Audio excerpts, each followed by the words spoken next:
Hi everybody, I'm Kushan, and today I'm going to be streaming some more Command Modern Air and Naval Operations.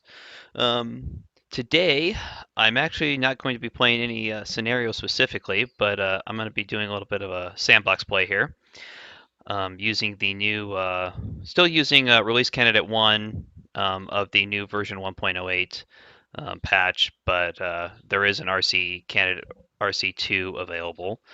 I'm going to be using a number of the hypothetical units available in this patch. And over here, I've got the new mobile operations or mobile offshore platform, which these things make super carriers look small. They've got well decks, they've got parking spaces for over 80 aircraft, but unlike a super carrier, these things are actually capable of launching, of basing like full size, KC-1, KC-46s, bombers, etc. This one over here I actually have armed with advanced Super Tomcats, which AST-21s, which are also new in this patch. Or actually, these were upgraded in this patch. They were available before, but in this patch, they were upgraded to have different variants for all the different years, similar to other fighters.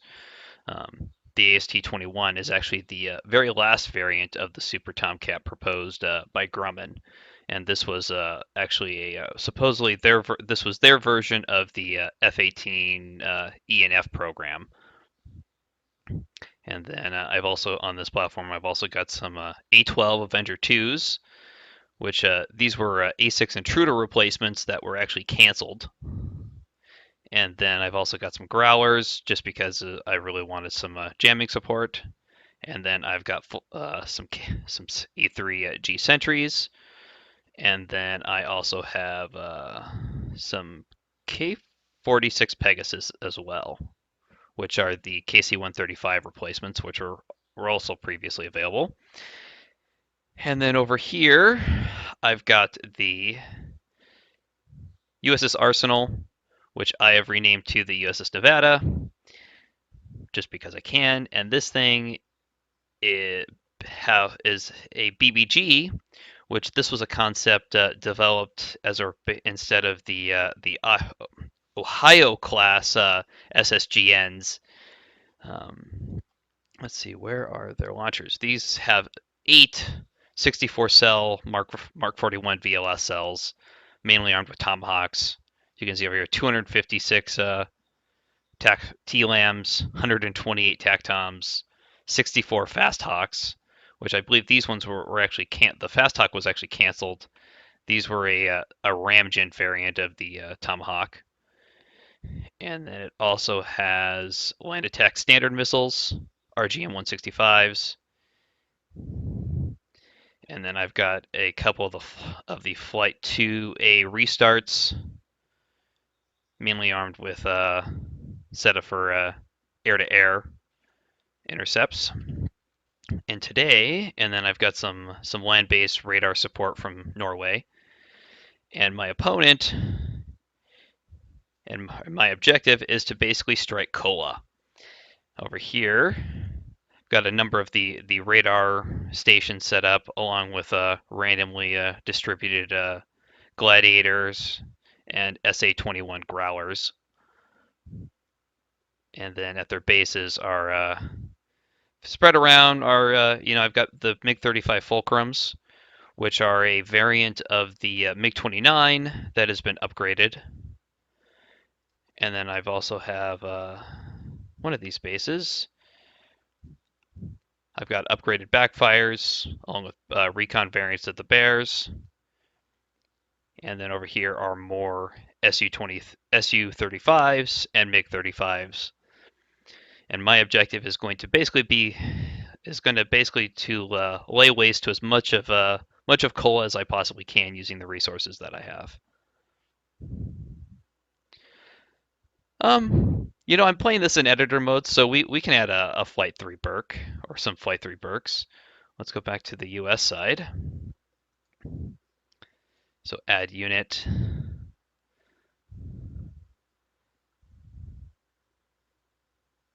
Now Not sure what that was doing. So let's switch this to service ship.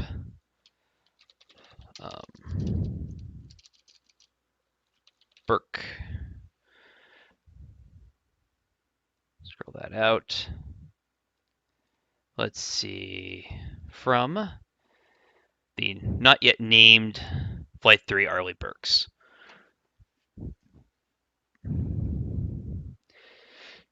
Yeah, CK Finnet. I know RC2 isn't that different. I was playing I had started when I started this scenario, I was using RC2, but I was noticing some slowdown in performance that I hadn't had with RC1, and so I decided just to revert back for the time being. Not really sure what's all that different about the Flight 3 Berks from the Flight 2As. I believe it's upgraded radars, and I don't think it actually carries any different as far as their loadouts are concerned. This one's looks to be the usual. The default loadouts are pretty Tomahawk heavy, so I have kind of a standard weapons loadout that I like to use for these guys. So we'll modify this. 0 TACTOMs. Like to have so in this first cell, set it to 40 ESSMs. Something I noticed in this version is that clicking on these seems to be really sensitive, or more sensitive than it was before to bring up the database. 12 SM2s, and add weapon records, filter, and I like to have SM6s.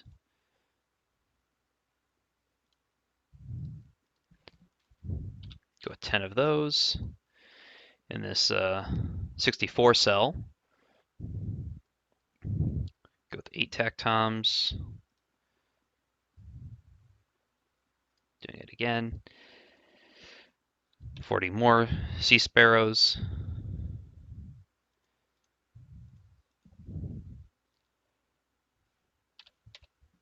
20 more SM2s. The vertical launched torpedoes are fine, and then we'll add more SM6s and add LR ASMs.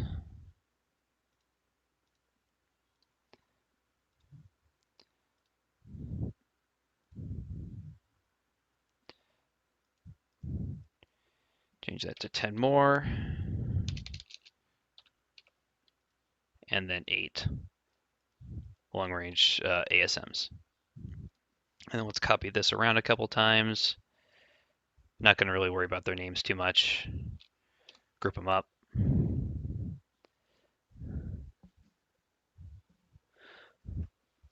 I could release this scenario. I wasn't planning to, but I could finalize, add some just basic missions up and release this.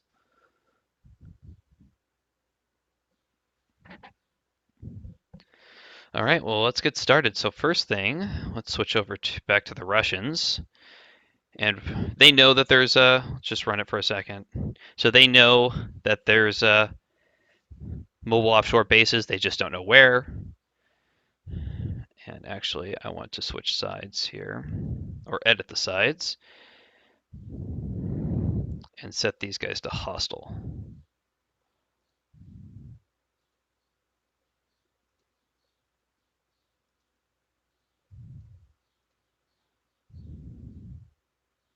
Postures and hostile.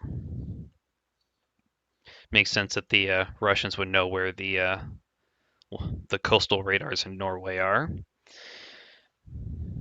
So first things first, let's get the some Bear Ds out. Wrong base. This base.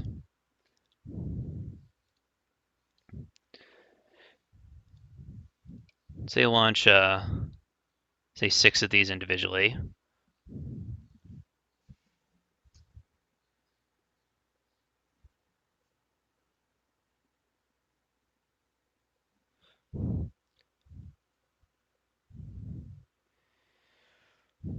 And while those are launching, we'll set up some air defense missions over here.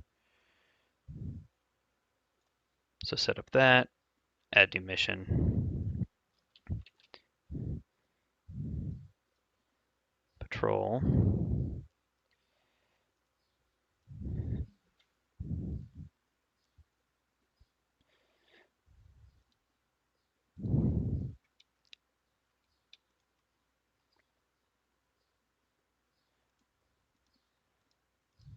Really wish you could multi-select in this window for this rather than just select the entire type. Make adding units to these missions a little easier. So we'll add 12 of the flankers, and we'll add 24 of the fulcrums to this air patrol mission, and then we'll leave the rest kind of on standby.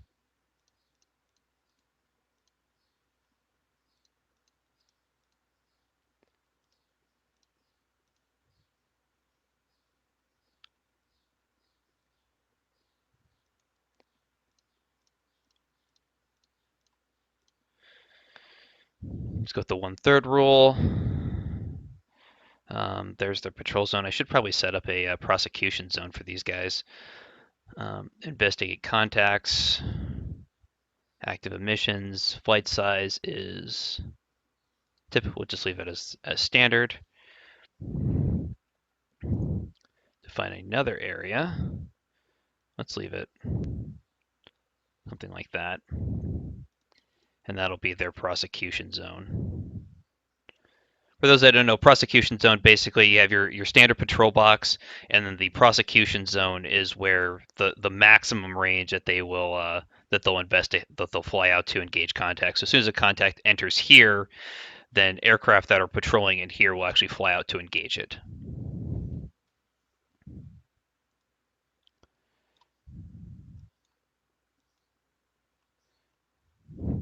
Speed up time. And one thing I like to do is to just create a blank mission. Just to, otherwise what I find is that if you don't have kind of a blank mission that does nothing, then you get to see these patrol boxes, and it kind of just gets annoying after a while. So looks like the bears are all airborne, so we'll just send these guys just to start their patrol to find those offshore bases.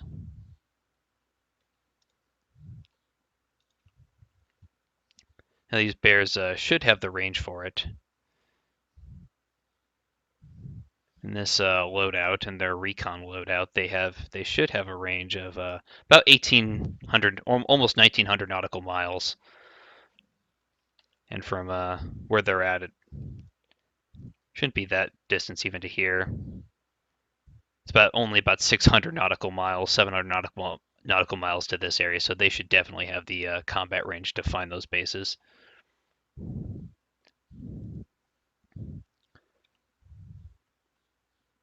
These guys out.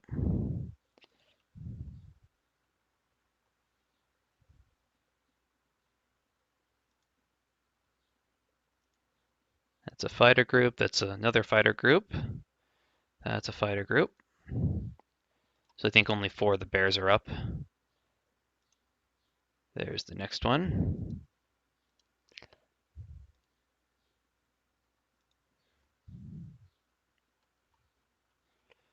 And this one will send on a more direct route over Norway.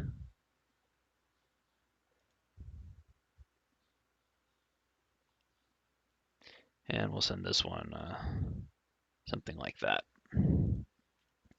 So while those are flying out, we'll switch back to the US and get some fighters up of my own over here.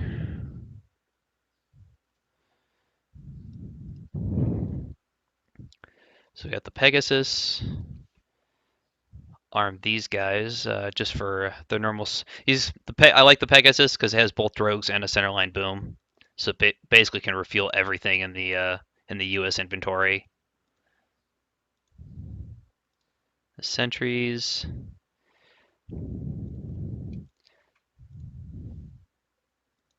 We'll set these guys up for just a standard offensive ECM. And the Avengers. Never actually used the Avenger before. I've used the Super Tomcats in a couple of scenarios, but I've never actually used the A12. And let's see, let's set these guys up for a long range strike. Um, Slammers, I don't think this is actually a. Oh no, the Slammer can attack land targets. I did not know that. Anything else in here? Nope, these guys can't carry Jasms, so Slammers it is. Although maybe there's a different loadout? Nope, J-cells, which are glide bombs. Melds, Missileer. Wow, that's never seen this for an attack aircraft with 10 AMRAAMs on it. That's a new one. I'd really like to see the B1R in the game, which is a B1B but armed with AMRAAMs. Oops, forgot to arm these guys. Where was Slammers? Go with the internal loadout. These guys can carry four Slammers, which are, I believe, modified harpoons, and then 2 AMRAAMs. Although I'm not sure how good these guys are going to be actually in combat or in air-to-air combat. And then the AST-21s, designated F-14Es. I think we're going to split this a little bit. Arm about 16 of these guys with in bar cap mode. Mid cap, light bar cap, heavy bar cap, and the heavy bar cap actually uses the AIM 152B, which these were a Phoenix replacement missile. But then I believe the Air Force or the DoD decided to cancel these and go with the AIM 120. But these actually have a range of 160 nautical miles versus I believe the maximum range on the AIM 120Ds is 75. So set these guys up for bar cap. Set some more of these up for mid cap, which mid cap swaps out the 152s for AIM 120s.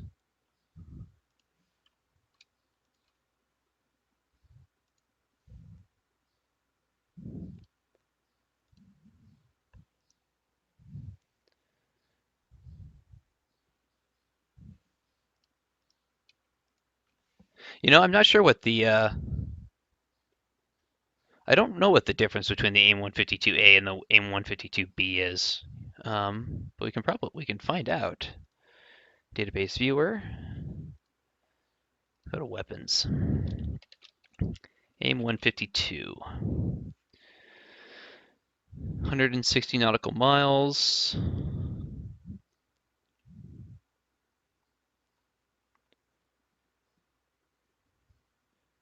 Let's see, I don't think I can bring up a second. No, can't bring up a second window.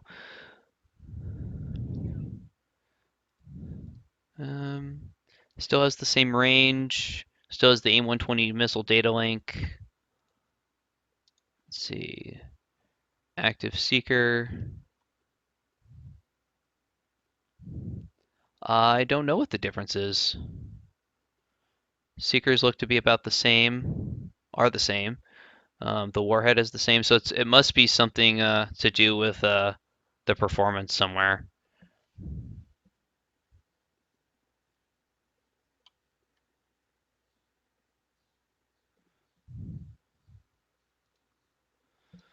Let's check the chat real quick.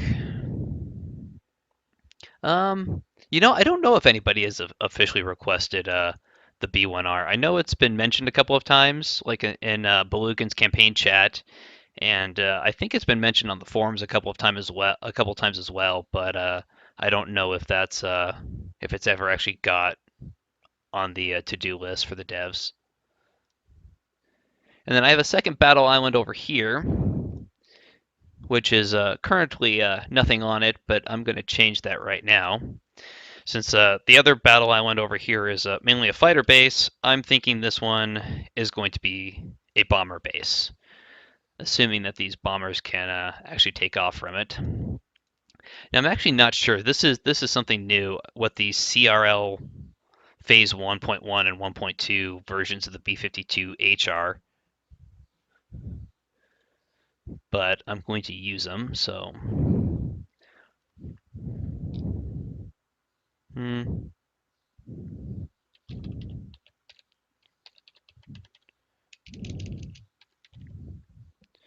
And let's see, we'll add 24 B-52s and then add some B-1s.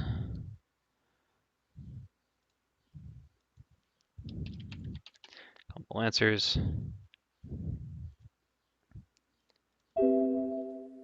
Yep, I overfilled the base.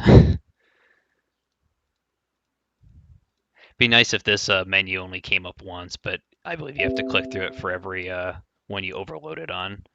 So let's change these numbers a little bit. I don't want to overload the base. So 12, can actually find out what the facilities are. So very large aircraft, it can carry 24 very large. So that means 12, no, not Jet Rangers. So 12 B1s, and then we'll put 12 B-52s on it.